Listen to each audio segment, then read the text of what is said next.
আজকে যে টপিকটা পড়াবো সেটা ফাংশন অফ সেভারাল ভেরিয়েবলসের একটা টপিক, সেটা হচ্ছে চেইন রুল। চেইন রুল সম্বন্ধে আমার ধারণা যে আমরা যখন ডিফারেন্সিয়েশন শিখেছি তখনই কিছুটা আমাদের এসছে। আমি একটুখানি বলার চেষ্টা করি। এফ একটা যদি ফাংশন হয়, function of say U, F একটা ফাংশন অফ সে ইউ, ঠিক একরকমভাবে ইউটা যদি ফাংশন হয়, একটা ফাংশন হয় সেই ইউটা ফাংশন অফ এক্স, তাহলে সরাসরি দেখো জেড ফাংশনটা এক্স ফাংশনের সরাসরি, জেড ফাংশনটা এক্স ভেরিয়েবলের সরাসরি ফাংশন নয়।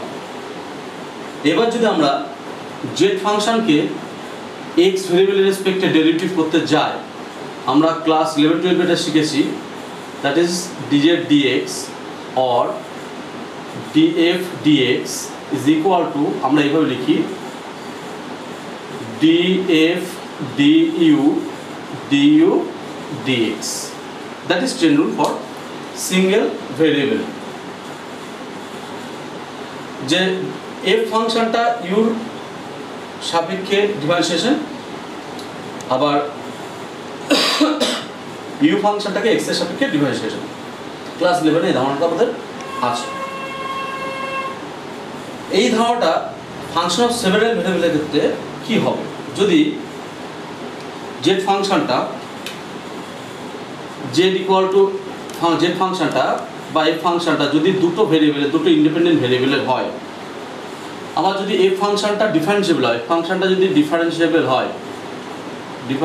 হয় এবং ইউ কমা ভি দুটোই যদি ফাংশন অফ এক্স হয়, যদি ফাংশন অফ এক্স হয়, দ্যাট ইজ ইউটা ইউ অফ এক্স আর ভিটা ভি অফ এক্স, অর্থাৎ জেড বা এফ ফাংশনটা ইউ আর ভি এর ফাংশন যেটা ডিফারেন্সিয়েবল, আবার ইউটা এক্স এবং ভিটাও এক্স এর ফাংশন, তাহলে সেক্ষেত্রে জেড বা এফ ফাংশনটা সরাসরি এক্স এর ফাংশন নয়। এই ক্ষেত্রে যদি আমরা ডিজেড ডিএক্স বার করতে চাই বা ডিএফ ডিএক্স বার করতে চাই, সেক্ষেত্রে আমার ফর্মুলাটা আসে del F del U DU DX plus del F del V DV DX. তোমরা খেয়াল করে দেখো, এক জায়গায় আমি লিখছি ডেল, এক জায়গায় লিখছি ডি, এই দুটোর ধারণা তোমাদের আগে আছে। ডেলটা হচ্ছে পার্শিয়াল ডেরিভেটিভ আর ডিটা হচ্ছে ডিফারেন্সিয়েশন। ডেল কেন ব্যবহার হচ্ছে, যেহেতু ফাংশনটা দুটো ভেরিয়েবলের, ডেল এফ ডেলের অর্থ হচ্ছে, আমরা আগের ক্লাসে শিখেছি, ডেল এফ ডেলের অর্থ হচ্ছে, ডেল এফ ডেল ইউর অর্থ হচ্ছে ইউর সাপেক্ষে আমি ডেরিভেটিভ করছি হোয়েন ভি অ্যাজ কনস্ট্যান্ট, আর ডেল এফ ডেল ভি এর অর্থ হচ্ছে ভি এর সাপেক্ষে আমরা ডেরিভেটিভ করছি হোয়েন ইউ অ্যাজ কনস্ট্যান্ট। আবার খেয়াল করে দেখো, এইখানে আমি ডি লিখেছি কেন, কারণ ইউ বা ভি, ইউ এটা এবং এটাতে দুটোতে ডি লিখেছি, কারণ ইউ এবং ভি দুটোই এক্স এর ফাংশন, দুটোই যেহেতু এক্স এর ফাংশন, একটা ভেরিয়েবলের ফাংশন, তাহলে আমরা ডিফারেন্সিয়েশনটা লিখতেই পারি। কিন্তু এফটা যেহেতু আমার দুটো ভেরিয়েবলের ফাংশন, সেই ক্ষেত্রে আমাদের চলে আসছে পার্শিয়াল ডেরিভেটিভ। তাহলে এই ফর্মুলাটা আমি বললাম, ফর্মুলাটা কীভাবে আসলে একটু দেখি। আমরা এক্স এর ইনক্রিমেন্ট, ডিফারেন্সিয়েশনের কনসেপ্ট আছে, এক্স এর ইনক্রিমেন্ট যদি ডেল এক্স, ইউর ইনক্রিমেন্ট যদি আমার ডেল ইউ, ভি এর ইনক্রিমেন্টে যদি আমার ডেল ভি এবং এফ এর ইনক্রিমেন্টে যদি আমি ডেল এফ বলি, তাহলে যেহেতু এফ ফাংশনটা ডিফারেন্সিয়েবল, তাহলে ডিফারেন্সিয়েবলের যে ডেফিনেশন, সেই ডেফিনেশনটাকে আমরা এইভাবে লিখতে পারি del F equal to del F del you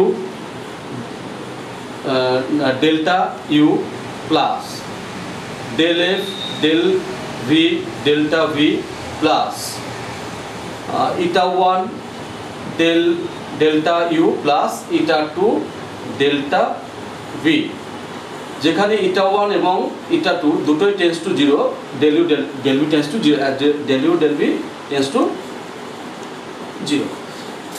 খুব স্মল কোয়ান্টিটির সাথে স্মল কোয়ান্টিটি গুণ করলে সেটা আরও স্মল কোয়ান্টিটি হয় এবং ন্যাচারালি কী হয়ে যাবে, এগুলো 0 থেকে টেন্স করবে। এবার আমি বোথ সাইডে যদি ডেল এক্স দিয়ে ডিভাইড করি তাহলে বিষয়টা এরকম যাচ্ছে del F del x equal to del f del u del u del x delta u delta x plus del f del v delta v del x plus eta 1 delta u delta x plus eta 2 delta v delta x। এবার খেয়াল করো, এখানে আমি যদি del x tends to 0 করি, তাহলে এর notation হিসেবে আমরা লিখি df dx, এটা যা আছে তাই থাকছে del f del u, এটা আমরা কি লিখি du dx প্লাস এটা যা আছে তাই লিখি del f del v, এটা লিখি dv dx। আর যেহেতু del x টেন্ডস টু 0 করছি, যেহেতু এটা del x টেন্ডস টু 0 তে আমার eta 1 এবং eta 1 এবং eta 2 দুটোই টেন্ডস টু 0 হচ্ছে, তাহলে এই কোয়ান্টিটিটাও 0 হচ্ছে, এই কোয়ান্টিটিটাও 0 হচ্ছে, তাহলে শুধুমাত্র থাকছে এটাই যেটা আমি লিখেছিলাম। ঠিক আছে, তাহলে এখানে দেখলাম যদি ফাংশনটা দুটো ইন্ডিপেন্ডেন্ট ভেরিয়েবল হয়, আবার ওই দুটো ইন্ডিপেন্ডেন্ট ভেরিয়েবল যদি function of a single variable হয়, তাহলে সেক্ষেত্রে চেইন রুল আমার এটা হচ্ছে। এখন প্রশ্ন হচ্ছে, যদি আমার এটা সিঙ্গেল ভেরিয়েবলের না হয়ে আমরা যদি জেনারেলি ভাবতাম এটাও ডাবল ভেরিয়েবলের, তাহলে আমরা কটা রিলেশন সেক্ষেত্রে পেতাম। মানে আমি এরকম বলতে চাইছি, এইটার সাথে যদি আমার এটা থাকতো U is a function of X Y এবং V is also function of X Y, তাহলে এফ ডিফারেন্সিয়াল ফাংশন ইউ এবং ভি এর, ইউ ডিফারেন্সিয়াল ফাংশন এক্স এবং ওয়াই এর, ভি ডিফারেন্সিয়াল ফাংশন এক্স এবং ওয়াই এর, এক্স আর ওয়াই ইন্ডিপেন্ডেন্ট ভেরিয়েবল। তাহলে সেক্ষেত্রে আমরা একইভাবে প্রমাণ করতে পারবো যে সেক্ষেত্রে চেইন রুলটা আমরা কী পেতাম। খেয়াল করো, এক্ষেত্রে আমরা যেটা লিখছি del f del x লিখছি এবং del f del y লিখছি। এখন তোমরা প্রশ্ন করবে যে কেন, আগে তো আমরা লিখেছিলাম d, কিন্তু এখন কেন লিখছি del। খেয়াল করো, আগে ইন্ডিপেন্ডেন্ট ভেরিয়েবল কী ছিল, x, শুধুমাত্র x ছিল, একটা ভেরিয়েবল ছিল, তাই আমাদের যে কনসেপ্ট আছে সেই কনসেপ্টের ডেরিভেটিভের কনসেপ্ট আছে, সেক্ষেত্রে আমরা কি লিখতে পারছি ddx অফ f। কিন্তু এখন যে কটা ভেরিয়েবল আছে, এখন দুটো ভেরিয়েবল আছে। যখন দুটো ভেরিয়েবল আছে তখন একটা রেসপেক্টে যদি আমরা ডেরিভেটিভ করতে চাই, তাহলে অপরটাকে কনস্ট্যান্ট ধরি এবং সেইটাকে আমরা ডিনোট করি পার্শিয়াল ডেরিভেটিভ হিসেবে। ওকে, এইবার তাহলে এটা ফর্মুলা ঠিক এইভাবে যদি আমি বসাই, কি দাঁড়াচ্ছে del f del u। খেয়াল করো, এই ক্ষেত্রে কিন্তু আর ডি হবে না, del u del x, যেহেতু u is a function of x y, x and y, del f del v into del v del x। আগেরবার যেমন আমরা এখানে লিখেছিলাম এটা d লিখেছিলাম, কারণ u এবং v দুটোই ফাংশন অফ x অনলি, কিন্তু এই ক্ষেত্রে কি দাঁড়াচ্ছে u এবং v দুটোই function of x and y, মানে দুটো ভেরিয়েবলের ফাংশন। আর দুটো ভেরিয়েবলের ফাংশন যখন থাকবে, যখন আমরা তার ডিফারেন্সিয়েশনের কনসেপ্টে আসবো, তখন সেই কনসেপ্টে চলে আসে partial derivative. That is Y আমরা এখানটায় এইভাবে লিখছি। তাহলে ওয়াই এর ক্ষেত্রে অ্যাজ ইউজুয়াল এইটা যেভাবে লিখেছি আমরা ঠিক সেভাবে লিখবো del f del u del y plus del f del v del y। এটা হচ্ছে দুটো, একটা ফাংশন দুটো ভেরিয়েবলের, আবার সেই দুটো ভেরিয়েবলের ফাংশন যদি হয়, সেক্ষেত্রে আমরা তার চেইন রুলটা এরকম পাচ্ছি। এটাকে আমরা আরও জেনারেলাইজ করি ট্রিপল ভেরিয়েবল, ফোর্থ ভেরিয়েবল এক এক করে যেতে পারবো। আমরা এই ক্লাস আপাতত সেকেন্ড ভেরিয়েবল, থার্ড ভেরিয়েবল নিয়েই ভাববো।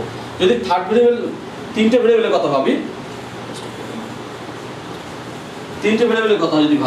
তাহলে সেটা কীরকম হবে দেখায় বা কীভাবে লিখি ফর্মুলাটায়। প্রমাণটা আমরা একইভাবে করবো।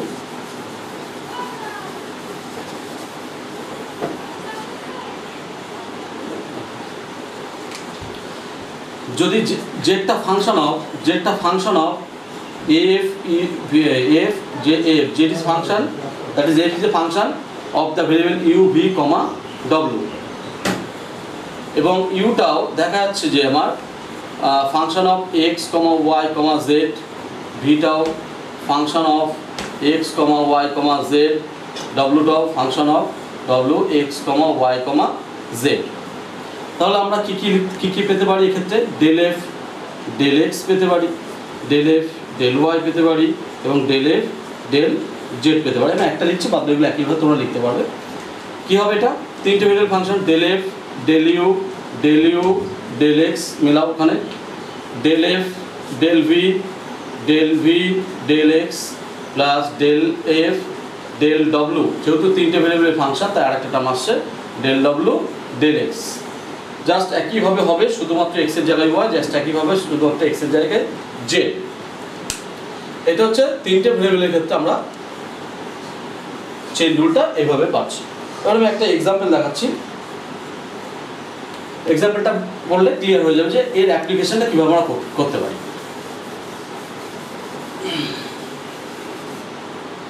এবার একটা এক্সাম্পল বলছে যেটা একটা function that is F of X Y, X এবং ওয়াই ভেরিয়েবল, এবং দেওয়া আছে X equal to R cos theta, Y equal to R sine theta, এটা দেওয়া আছে। তাহলে আমরা এখান থেকে দেখতেই পাচ্ছি এক্সটা আর এবং থিটা ফাংশন, ওয়াইটাও আর এবং থিটা ফাংশন, দ্যাট ইজ আমি যদি এরকমভাবে বলি phi of r comma theta,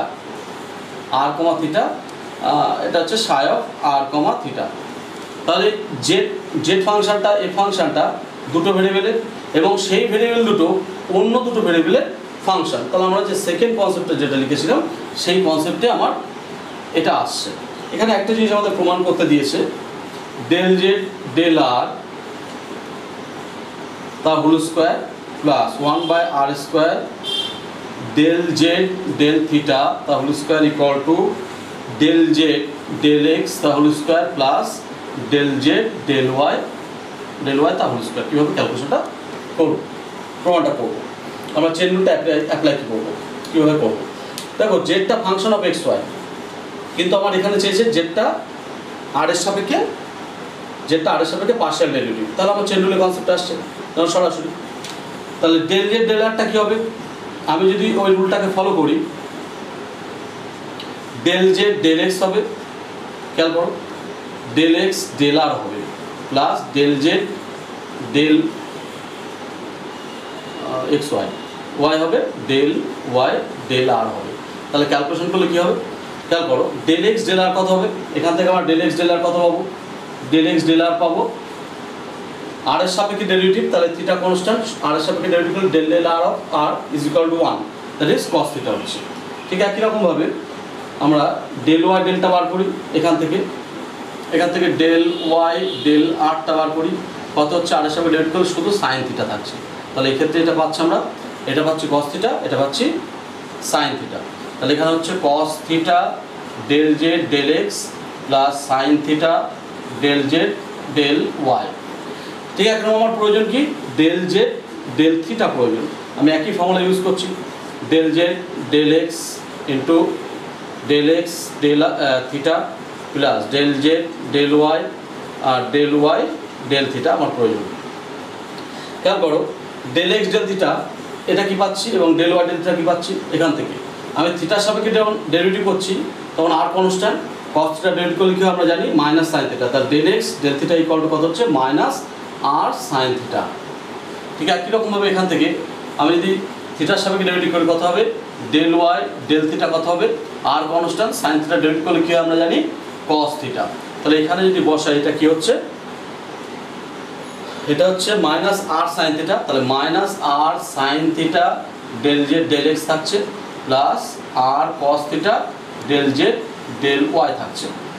খেয়াল করো, এই আরটাকে যদি কমন নিয়ে আমি নিচে নামিয়ে দিই, 1/r del Z del theta equal to minus sine theta del Z del x plus cos theta del Z del Y.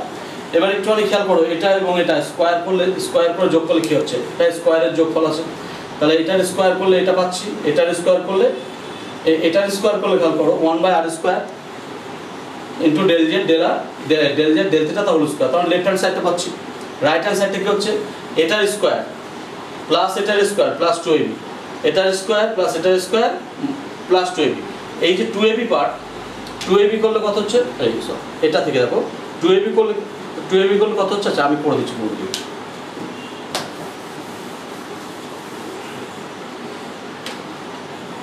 Del Z del R তার whole square plus 1/r square del Z del theta তার whole square is equal to কত, সেখানে এটার square করলে cos square theta del Z del x তার whole square plus 2 cos theta sine theta del Z del x del Y del Z del Y plus sine square theta del Z del theta তার whole square, sorry del Z del Y তার whole square, del Z del Y তার whole square. এবার এটা square করলে plus sine square theta del Z del x তার whole square plus, না এটা minus হচ্ছে টু বি পার্টে, minus two sine theta cos theta del Z del x into del Z del Y plus cos square theta del Z del Y তার whole square. কী হচ্ছে দেখো, result আমরা পাচ্ছি না, এটা একই টার্ম, বিপরীত চিহ্ন কেটে যাচ্ছে। এখানে ডেল জেড ডেল এক্স তার হোল স্কোয়ার যদি কমন নিই কী থাকছে, কস square theta plus sine square theta that is 1, তাহলে শুধু কী থাকছে, এটা থাকছে ডেল জেড ডেল এক্স তার হোল স্কোয়ার থাকছে প্লাস, খেয়াল করো এখান থেকে ডেল জেড ডেল ওয়াই তার হোল স্কোয়ার যদি কমন নিই কী থাকছে, sign square theta plus cos square theta, এটা কি, এটা 1, তাহলে এখান থেকে শুধু কী থাকছে, এখান থেকে থাকছে ডেল জেড ডেল ওয়াই তার হোল স্কোয়ার থাকে, এটা আমাদের প্রমাণ করতে দিয়েছিল। ঠিক এরকমভাবে এর অ্যাপ্লিকেশান তোমরা এক্সারসাইজে যাবে, গিয়ে কিছু অঙ্ক করবে, করার পর সমস্যা হলে অঙ্ক করবে।